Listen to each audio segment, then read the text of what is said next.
You ask Tiger to solve. This deals with linear equations with one unknown.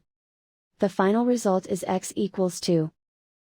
Let's solve it step by step. Swap sides.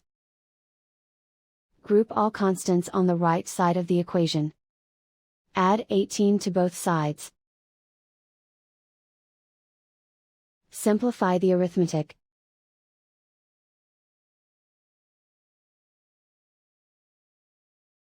Isolate the x. Divide both sides by 3. Simplify the fraction.